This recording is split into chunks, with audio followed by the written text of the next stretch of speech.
Here we go, right here. Lifestyle synergy, how your daily habits boost anti-aging. Now, a special peptide plan works even better when combined with smart lifestyle changes that help your body repair itself at the cellular level. So, one of these is, well, let's talk about eating because that's probably the most important. Now, uh, I changed my nutritional habits, and I've primarily gone to a plant-based diet. And I'm going to tell you, you get to a point where meat becomes distasteful to you. I mean, I don't long for a steak. I don't long for chicken. Even if when I see it, it almost, I won't say it doesn't disgust me, but I have no feelings that I want to eat meat. I we eat, and a lot of times people think that when you say a plant-based diet, that you're eating salads 24/7. That's not the case. There's all kinds of things you can make with plants. There's, with beans and all these different vegetables, and it expands your horizons because really to be healthy, you need to eat a variety of foods. And I tell you, one thing that really got me on a plant-based diet is seeing my cancer patients come in, and almost all of them said, I stopped eating meat. I stopped eating meat. And then I started investigating, and meat actually is associated with increased cancer. I mean, it's not a loose association, it's a strong association. And so that was one of the things. And one of the problems with meat is how it's processed. I tell people, if you raise your own cows and you know exactly what they're being fed, and you don't stress them out, and you slaughter them humanely, then maybe that's okay. But very few people have that. But if you live in a rural area and you're able to do that, then fine. But in a city like Atlanta, I don't have enough land out here to have a cow, so I just I don't know where where this meat is raised or whatever. So I stopped eating it. But anyway, eating plan: a modified green Mediterranean diet rich in healthy plant compounds combined with eating only during an 8-hour window.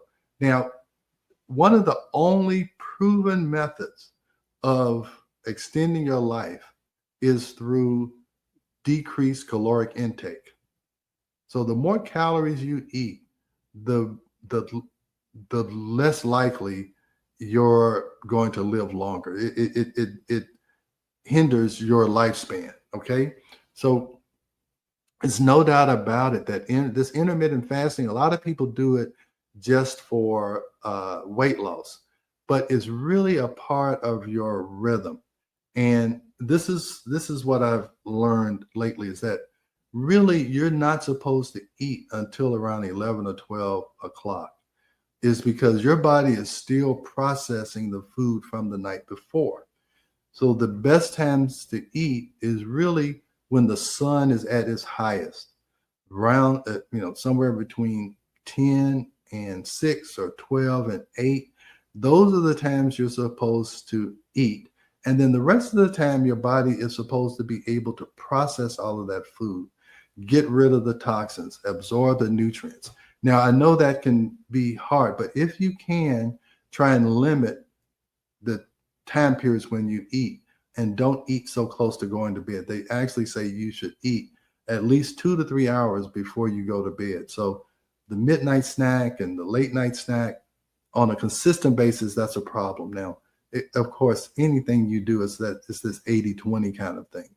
Sometimes you get hungry, at 10 o'clock and you eat something.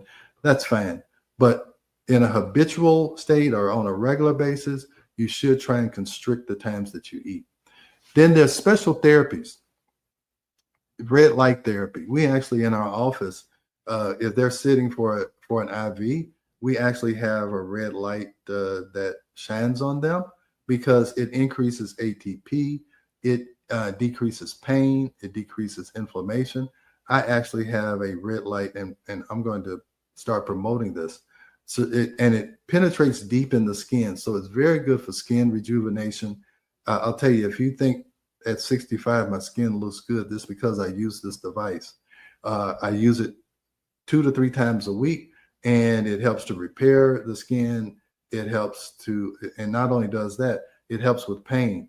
If I wake up with a stiff neck, I put it on my wherever it's sore, and within 5 to 10 minutes, the pain goes away. It's really a cool device, but it has to be a certain wavelength, and this is a FDA approved wavelength. That's 660 nanometers to 850 nanometers. So you need to make sure it's the right wavelength. And this is another thing that you learned, is that light contains information. Information can be carried in light. That's why we use lasers. Information can be carried in sound. And so there's a lot of things you can do with lights, with different color lights. The red light is good, and everybody knows now that blue light is not good. And you definitely don't want to have a lot of blue light stimulation right before you go to bed. That's why you shouldn't be on your computers before you go to bed.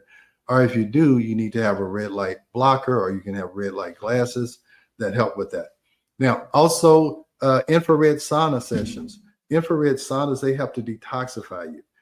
You can either have these beds that are infrared sauna, or these sauna chambers. I actually have one in my basement. I heard that women should eat within 30 minutes of waking up.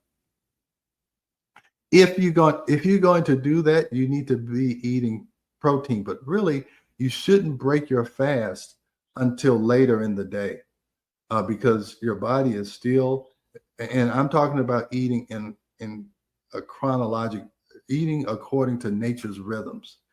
And if you eat according to nature's rhythms, you should be eating in the middle part of the day, not at the beginning and not at the end. And again, I know there's all kinds of things, and all kinds of protocols and all kinds of suggestions and everything.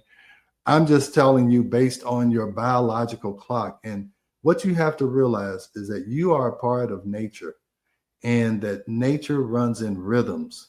Okay. It has monthly rhythms. It has daily rhythms, and daily rhythms is cortisol, it's cortisol curve.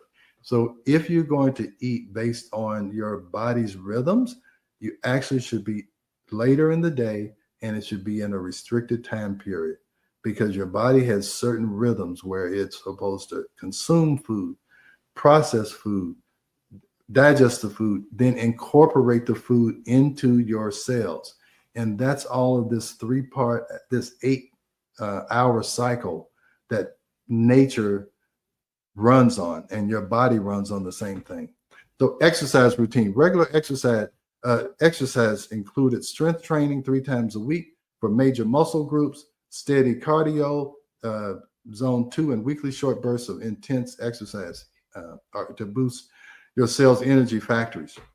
So you need to have a regular exercise routine or a regular movement routine. You need to move.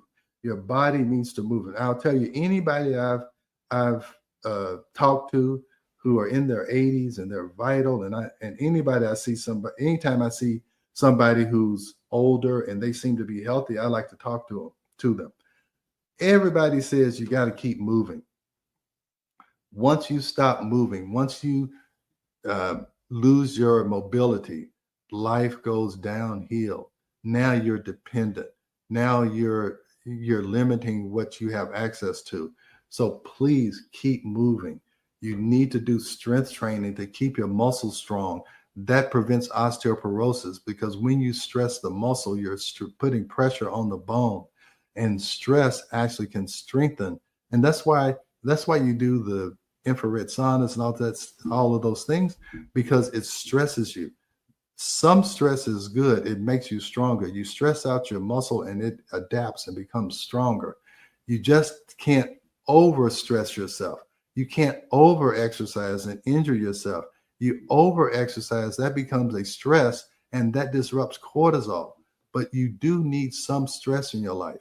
If I didn't have the stress of 9 o'clock, I'm supposed to be on this podcast, I would just sleep in or do something else. So you need to have some pressure, some stress, because whatever doesn't kill you can make you stronger. All right. So let's go to the next one. So why it matters, because this is beyond disease prevention. We're not just preventing disease, we're preventing organ, slow organ deterioration that will lead to disease. So epigenetic testing and targeted interventions offer a paradigm shift from reactive healthcare, waiting, coming to the office to a doctor every year. Oh, you're fine, you're fine, you're fine, you're fine, you're fine. Oh my God, you got stage 4 cancer. That's not what you want. Or you're fine, you're fine, you're fine, you're fine. Oh, now you have diabetes. No, we want to catch this early. So it reveals hidden stressors, identifies organ systems under stress long before conventional testing would show abnormalities or disease. It enables precision protocols. I told you I like to test. I want to know what is the problem, what is the directed solution, and did it work? Did it work? Let's retest and see, did it work? So it moves from there. So now it optimizes performance. It enhances hormone health, cognitive function, energy production, and sleep quality, creating a foundation for vital living. So if you can make these changes, let's change your diet. I mean, I changed my diet and I have no problem with my weight anymore.